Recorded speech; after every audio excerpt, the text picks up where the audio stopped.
నమస్కారం. Star hospital సుఖీభవకు స్వాగతం. ఇవాళ వరల్డ్ నిమోనియా డే. ఈ సందర్భంగా ప్రాణాంతక నిమోనియాకు దారితీసే కారణాల గురించి, నిమోనియాకు తీసుకోవాల్సిన చికిత్స గురించిన ప్రత్యేక కథనంతో మీ ముందుకొస్తుంది నేటి సుఖీభవ. ప్రాణాంతక జబ్బుల గురించి అడిగితే మనలో చాలా మంది గుండెపోటు, క్యాన్సర్లు, ఎయిడ్స్, మలేరియా, టీబీ ఇలా వ్యాధుల చిట్టా గురించి చెప్పుకుంటూ పోతారు. నిజమే, ఇవన్నీ ప్రాణాంతక జబ్బులే. కానీ వీటికంటే కూడా ఎక్కువగా మన ప్రాణాల్ని కబలిస్తున్న జబ్బు మరొకటి ఉంది. దాని పేరే నిమోనియా. వాడుకలో నిమ్ము అని కూడా పిలుస్తాం. ప్రపంచవ్యాప్తంగా ప్రతిరోజు 4300 మంది పసిపిల్లలు నిమోనియా బారిన పడి మరణిస్తున్నారని ఒక అంచనా. దీన్ని బట్టే నిమోనియా ఎంత ప్రమాదకరమైన, ప్రాణాంతకమైన సమస్యో అర్థం చేసుకోవచ్చు. వరల్డ్ నిమోనియా డే సందర్భంగా నిమోనియా జబ్బు గురించిన సమగ్ర వివరాలను ఇప్పుడు తెలుసుకుందాం.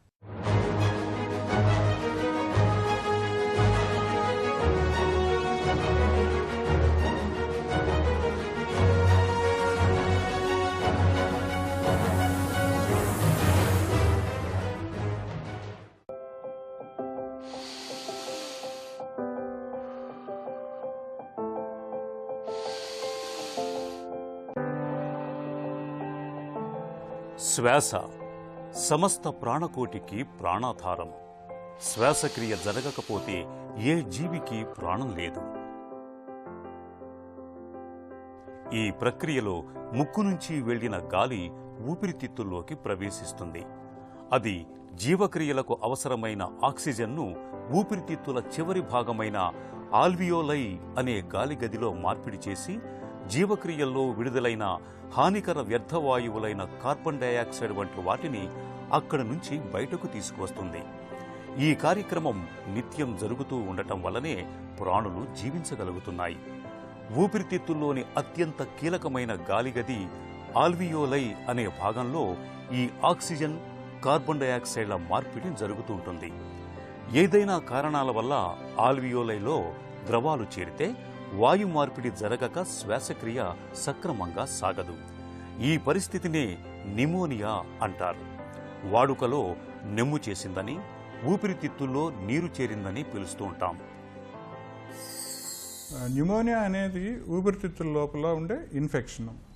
మనం ఒకసారి శ్వాస తీసి వదిలినప్పుడు కొన్ని లక్షల సూక్ష్మజీవులు, క్రిములు లోపలికి వెళ్ళి గాలిళ్ళే ట్యూబ్ ద్వారా ఊపిరితిత్తులోకి చేరుతాయి. కానీ శరీరంలో ఉండే రోగనిరోధక శక్తి వలన, అలానే లంగ్స్లో ఏదైతే ప్రొటెక్టివ్ మెకానిజం ఉంటాయో వీటి వల్ల ఈ సూక్ష్మజీవులు చాలా వరకు చనిపోతాయి. కొన్ని సందర్భాల్లో కొంతమందిలో, ముఖ్యంగా చిన్నపిల్లల్లోనూ పెద్దవారిలోనూ, రోగనిరోధక శక్తి తక్కువ ఉండేవారిలోనూ ఈ క్రిములు మల్టిప్లై అయ్యి పెరిగి పెద్దవయ్యి న్యూమోనియాగా, ఇన్ఫెక్షన్గా దారితీస్తాయి.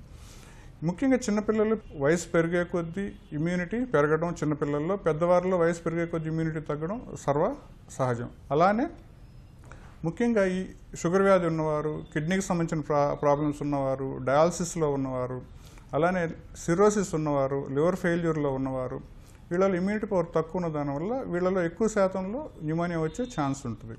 అలానే హెచ్ఐవి, ఎయిడ్స్ వ్యాధిగ్రస్తుల్లో ఇమ్యూనిటీ పవర్ తక్కువ ఉన్న దానివల్ల క్రానిక్ లంగ్ ఇన్ఫెక్షన్స్, ముఖ్యంగా ఆస్తమాకు సంబంధించిన ప్రాబ్లమ్స్ వల్ల, క్రానిక్ బ్రాంకైటిస్ ఉండేవారిలోను, ఇంటర్స్టిషియల్ లంగ్ డిసీజ్ ఉండేవారిలోను, బ్రాంకియక్టాసిస్, సిస్టిక్ ఫైబ్రోసిస్ ఉండేవారిలోనూ కూడా ఈ న్యూమోనియా వచ్చే ఛాన్సెస్ ఎక్కువగా ఉంటాయి. కొంతమందిలో ఈ రొమటాయిడ్ ఆర్థరైటిస్ ఉన్నవారిలోను, ఎస్ఎల్ఈ, సార్కాయిడోసిస్ ఉన్నవారిలోను వీళ్ళంతా ఎక్కువ శాతం స్టెరాయిడ్స్ వాడుతూ ఉంటారు. అలా ఇమ్యూనో సప్రెషన్స్ వాడుతూ ఉంటారు. వీళ్ళందరిలోనూ ఇమ్యూనిటీ తక్కువైన దానివల్ల వీరిలో కూడా న్యూమోనియా వచ్చే ఛాన్సెస్ అధికంగా ఉంటాయి. నిమోనియా అనేది ఊపిరితిత్తులకు వచ్చే ఒక ఇన్ఫెక్షన్. సాధారణంగా వైరస్, బ్యాక్టీరియా, ఫంగస్, ప్రోటోజోవాల కారణంగా నిమోనియా సోకుతుంటుంది. మనం శ్వాస తీసుకుంటున్నప్పుడు గాలితో పాటుగా ఈ సూక్ష్మజీవులు మన శరీరాల్లోకి చేరుతాయి. అయితే శరీరంలోని వ్యాధి నిరోధక శక్తిని ఇచ్చే యాంటీబాడీస్, తెల్ల రక్త కణాలు వీటిని నిర్వీర్యం చేసి శరీరానికి రక్షణ కలిగిస్తుంటాయి. శరీరంలోకి ప్రవేశించే సూక్ష్మజీవుల సంఖ్య ఎక్కువగా ఉన్నా, వాటి తీవ్రత ఎక్కువగా ఉన్నా శరీరంలోని వ్యాధి నిరోధక శక్తి వాటిని ఎదుర్కొనలేకపోవచ్చు. ఇలాంటప్పుడు నిమోనియా బారిన పడే అవకాశాలు ఎక్కువగా ఉంటాయి. నిమోనియాతో బాధపడుతున్నప్పుడు చలితో కూడిన జ్వరం, దగ్గు, కఫం, ఛాతీలో నొప్పి సాధారణంగా ఉంటాయి. కొందరిలో దగ్గుతో పాటు రక్తం కూడా పడవచ్చు. కొంతమందిలో కఫం చిక్కగా, కొందరిలో పలుచగా పడవచ్చు.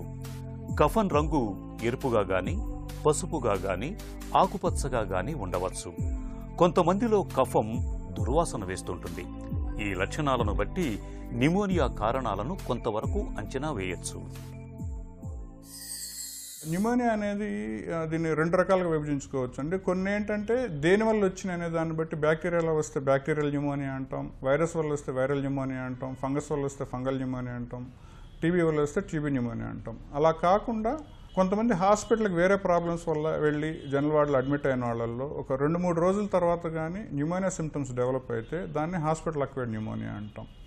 కొంతమందిలో వేరే ప్రాబ్లమ్స్తో, ముఖ్యంగా సీరియస్ ప్రాబ్లమ్తో, మనకి రెస్పిరేటరీ ఫెయిల్యూర్ కాకుండా లివర్ ఫెయిల్యూర్లో కానివ్వండి, కిడ్నీ ఫెయిల్యూర్లో కానివ్వండి, లేదా కార్డియాక్ ఫెయిల్యూర్లో కానివ్వండి, బ్రీతింగ్ డిఫికల్టీతో హాస్పిటల్కి వెళ్ళినప్పుడు, ఐసీలో వాళ్ళని అడ్మిట్ చేసినప్పుడు, కృత్రిమ శ్వాస అవసరమైనప్పుడు వెంటిలేషన్ పెడితే ఆ వెంటిలేషన్ స్టార్ట్ చేసిన 2-3 రోజులకు కానీ న్యూమోనియా కానీ డెవలప్ అయితే దాన్ని వెంటిలేటర్ అసోసియేటెడ్ న్యూమోనియా అంటాం.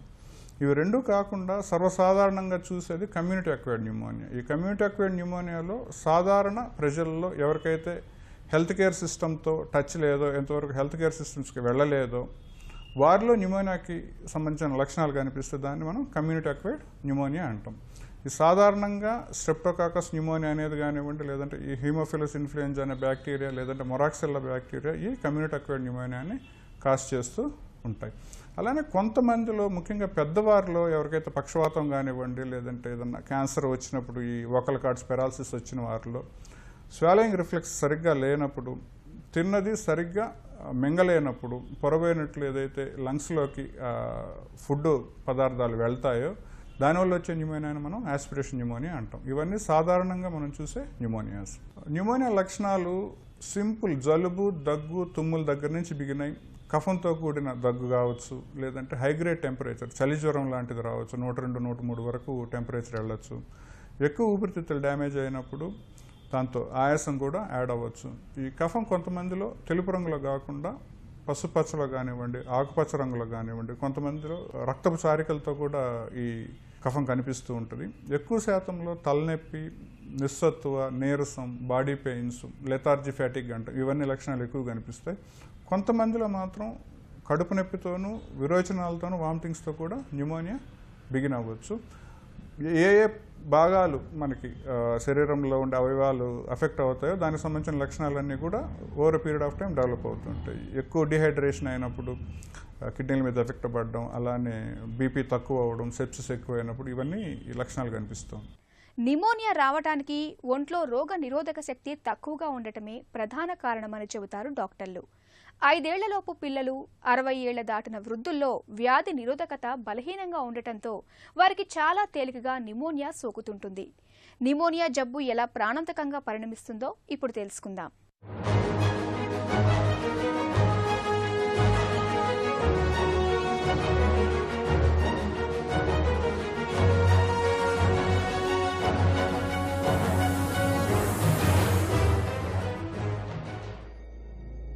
నిమోనియా ఎక్కువగా పిల్లల్లోనూ, 65 ఏళ్లు పైబడ్డ వారిలోనూ కనిపిస్తూ ఉంటుంది.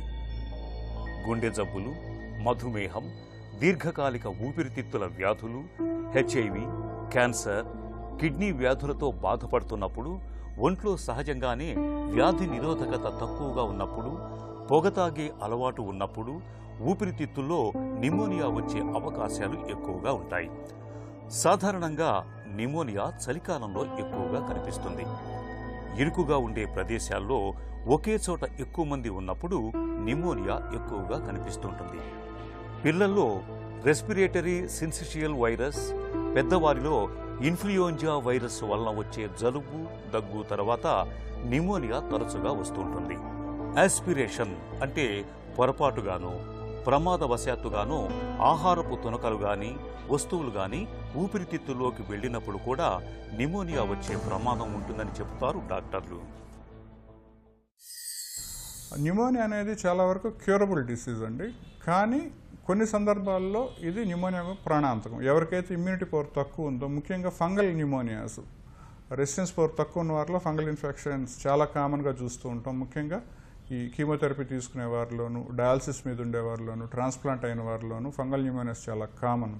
సో వీటిలో ప్రాబ్లం ఏంటంటే ఈ మెడిసిన్స్ పనిచేసేదానికంటే ఈ ఫంగస్ మల్టిప్లికేషన్ ఫాస్ట్గా ఉండడం, బ్లడ్లో కలిసిపోయి సెప్సిమియాకి వెళ్ళి మల్టీ ఆర్గాన్ ఫెయిల్యూర్ వరకు దారితీయడం. అలానే వైరల్ న్యూమోనియాలో ఫస్ట్ వచ్చిన వైరస్ న్యూమోనియా తగ్గుముఖం పట్టే లోపల సెకండరీ బ్యాక్టీరియల్ న్యూమోనియా వచ్చి, అంటే సెకండ్ న్యూమోనియా అంటాం, అలా వచ్చినప్పుడు ఈ వ్యాధులు ప్రాణానికి హాని చేసే దిశగా వెళ్తాయి. నిమోనియాను యాంటీబయాటిక్స్తో చాలా తేలిగ్గానే తగ్గించవచ్చు. అయితే కొందరిలో కొన్ని సందర్భాల్లో నిమోనియాను నిర్లక్ష్యం చేయటం వల్ల కనిపించే దుష్ప్రభావాలు చాలా తీవ్రంగా ఉంటాయి. ముఖ్యంగా హైరిస్క్ గ్రూపునకు చెందిన వారిలో ఈ దుష్ప్రభావాలు చాలా ఎక్కువగా కనిపిస్తాయి. ఇక దీర్ఘకాలిక ఊపిరితిత్తుల వ్యాధులైన సిఓపిడి లేదా కంజెస్టివ్ హార్ట్ ఫెయిల్యూర్ ఉన్న వారిలోనూ ఈ దుష్ప్రభావాలు తీవ్రంగా ఉంటాయి. అవి ఊపిరితిత్తుల్లో ద్రవాలు నిండటం, నిమోనియాతో ఇన్ఫెక్షన్ వచ్చిన ప్రాంతాల్లో చీము చేరటం, బ్యాక్టీరిమియా అంటే నిమోనియా ఊపిరితిత్తుల నుంచి రక్త ప్రవాహంలోకి, అక్కడ నుంచి అన్ని అవయవాలకు చేరటం. ఇది చాలా తీవ్రమైన పరిస్థితి. సాధారణంగా నిమోనియా వచ్చిన రోగుల్లో కోలుకోవటానికి ఉండే అవకాశాలే చాలా ఎక్కువ. కానీ చాలా అరుదైన సందర్భాల్లో కేవలం 5 నుంచి 10% కేసుల్లో మాత్రమే ఒక్కోసారి పరిస్థితి విషమించిపోయే పరిస్థితికి దారితీయచ్చు. న్యూమోనియా నిర్ధారణ చాలా సింపుల్ అండి. దీనికి కావాల్సింది 2 పరీక్షలు, ముఖ్యమైన పరీక్షలు. ఒకటి ఛాతీది ఎక్స్రే తీయడం. ఎక్స్రే తీసినప్పుడు ఎక్స్రేలో ఎక్కడన్నా మచ్చలు కనిపించినాయి అంటే ఊపిరితిత్తుల లోపల ఇన్ఫెక్షన్ వచ్చిందని. అలానే ఎవరికైతే కఫం వస్తుందో ఆ కఫాన్ని మనం యాంటీబయాటిక్ ఇవ్వడానికి ముందే వెంటనే కానీ కల్చర్కి పంపించినా, గ్రామ్స్టైన్కి పంపించినా వితిన్ 24 అవర్స్లో మనకు తెలిసిపోతాయి ఏ రకమైన క్రిములు ఉన్నాయి అనేది. ఒక 3 డేస్లో ఏ రకమైన యాంటీబయాటిక్స్ పనిచేస్తాయి కల్చర్ సెన్సిటివ్, దానివల్ల మనకి ఈ ఎంత సివియారిటీ ఉందనేది కూడా తెలుస్తుంది. కొన్ని సందర్భాల్లో వేరే రకమైన ప్రాబ్లమ్స్ ఉన్నవాళ్ళు, ఇప్పుడు క్యాన్సర్ ఉన్న వారిలో కానివ్వండి, లేదంటే రుమటాయిడ్ ఆర్థరైటిస్, ఐఎల్డీ ఉన్న వారిలో ఆల్రెడీ లంగ్స్ కొద్ది వరకు డ్యామేజ్ అయి ఉంటాయి. వారిలో డౌట్ ఉన్నప్పుడు సిటీ స్కాన్ లాంటివి చేసుకుంటాము. కొంతమందిలో ముఖ్యంగా పెద్దవారిలో కానీ చిన్నపిల్లల్లో కానీ ఆ కఫం దగ్గి తీలేనప్పుడు, కఫం మనకి పరీక్షకు అవసరం కాబట్టి ముక్కు గుండా కానీ నోటి గుండా కానీ చిన్న టెలిస్కోప్ లాంటిది లోనికి పంపించి ఏ భాగం అయితే చెడిపోయిందో అక్కడ ఉండే సెక్రిషన్స్ని కానివ్వండి వాటిని నార్మల్ సెలైన్ వేసి వాష్ చేసి తీసి కల్చర్కి పంపిస్తూ ఉండే. దీన్ని మనం బ్రాంకోస్కోపీ గైడెడ్ లవేజ్ అంటాం. వీటి వల్ల చాలా వరకు మనం న్యూమోనియా నిర్ధారణ చేసుకోవచ్చు. నిమోనియా రావటానికి ఒంట్లో రోగ నిరోధక శక్తి తక్కువగా ఉండటమే ప్రధాన కారణమని చెబుతారు డాక్టర్లు. 5 ఏళ్లలోపు పిల్లలు, 60 ఏళ్లు దాటిన వృద్ధుల్లో వ్యాధి నిరోధకత బలహీనంగా ఉండటంతో వారికి చాలా తేలికగా నిమోనియా సోకుతుంటుంది. నిమోనియా జబ్బు ఎలా ప్రాణాంతకంగా పరిణమిస్తుందో ఇప్పుడు తెలుసుకుందాం.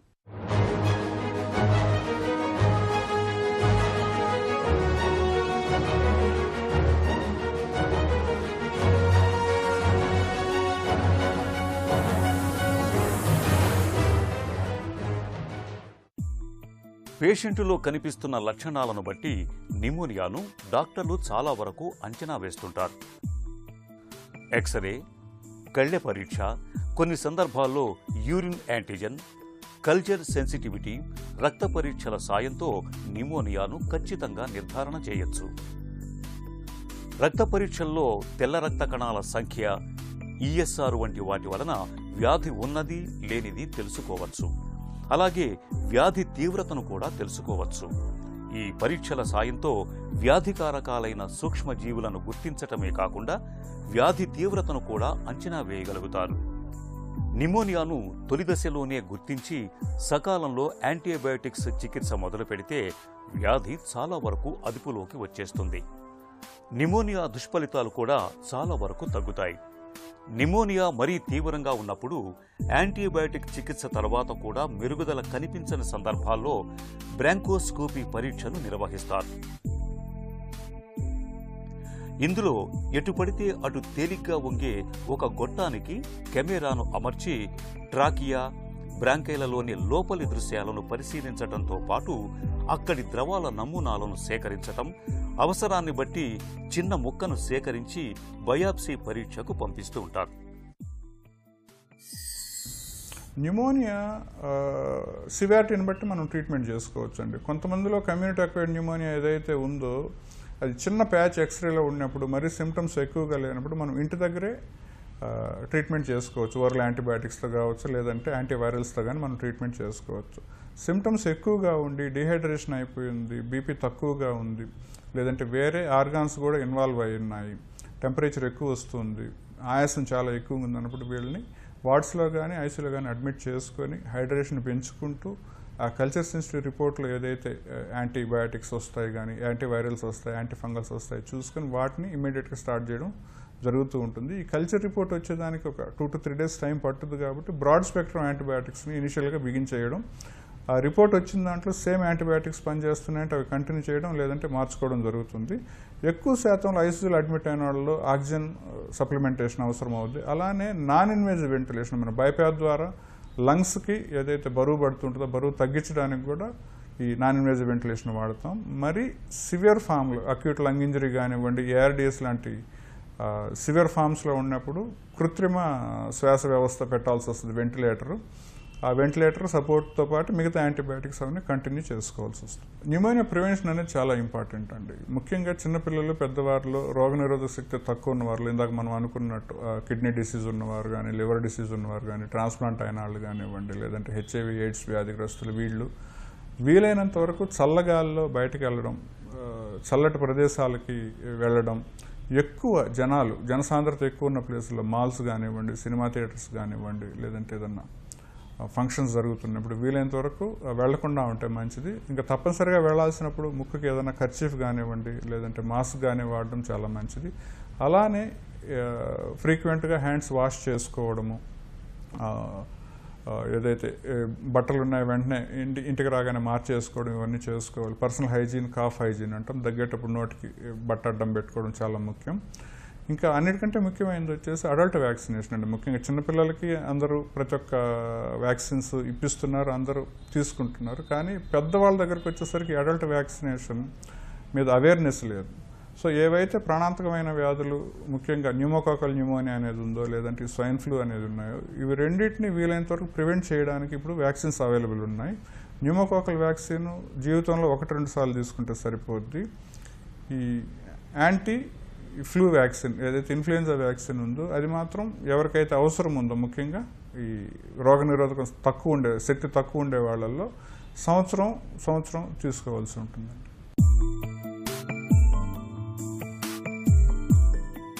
Prevention is better than cure. Pneumonia విషయంలో ఈ సూత్రం 100కి 100 పాళ్ళు వర్తిస్తుంది. న్యూమోనియా నివారణకు ప్రతి ఒక్కరూ తప్పనిసరిగా న్యూమోకోకల్ టీకాను తీసుకోవాలి. పొగ తాగే అలవాటు ఉన్నవారు దాన్ని పూర్తిగా మానేయాలి. వ్యక్తిగత పరిశుభ్రత పాటించాలి. చేతులను నిత్యం సబ్బుతో గాని లేదా ఆల్కహాల్ బేస్డ్ హ్యాండ్ వాష్ల సహాయంతో గాని శుభ్రపరచుకోవటాన్ని ఒక అలవాటుగా మార్చుకోవాలి. జలుబు చేసినప్పుడు, ఇతర శ్వాసకోశ సమస్యలతో బాధపడుతున్నప్పుడు అవి తగ్గే వరకు ఇతరులకు దూరంగా మసలుకోవాలి. దగ్గినప్పుడు, తుమ్మినప్పుడు చేతి రుమాలు ముక్కుకు అడ్డుగా పెట్టుకోవాలి. నివసించే ప్రదేశాలు, చుట్టుపక్కల ప్రాంతాలు శుభ్రంగా ఉండేలా జాగ్రత్తలు తీసుకోవాలి. ఒంట్లో రోగ నిరోధక శక్తి సన్నగిల్లకుండా చూసుకోవాలి. మంచి సమతులాహారం తీసుకోవాలి. ఇలా అన్ని రకాలుగా జాగ్రత్తలు తీసుకోవటం ద్వారా న్యూమోనియాను మనం చక్కగా అడ్డుకోవచ్చు. ప్రాణాంతకంగా పరిణమించే న్యూమోనియాను త్వరగా గుర్తించడంతో పాటు అంతే త్వరగా చికిత్స మొదలుపెట్టాలి. ఇక న్యూమోకోకల్ టీకాను ప్రతి ఒక్కరూ తీసుకోవాలి. వ్యక్తిగత పరిశుభ్రత పాటించడం, పొగ, మద్యం వంటి అలవాట్లకు దూరంగా ఉండటం వంటి జాగ్రత్తలు న్యూమోనియా జబ్బును చాలా వరకు నివారిస్తాయి. తిరిగి రేపటి సుఖీభవలో మళ్లీ కలుసుకుందాం. సుఖీభవ కార్యక్రమానికి సంబంధించి మీ విలువైన సూచనలు, సలహాలను వెంటనే మాకు రాయండి. మా చిరునామా Sukhibhava, ETV, Ramoji film city, Hyderabad 501512 లేదా sukhibhava@etv.co.in కు మెయిల్ చేయండి. మీ ఆరోగ్య సంజీవిని సుఖీ భవ కార్యక్రమాన్ని ఇప్పుడు యూట్యూబ్ ఆన్లైన్లో www.youtube.com/ETV News లింక్ ద్వారా కూడా వీక్షించండి.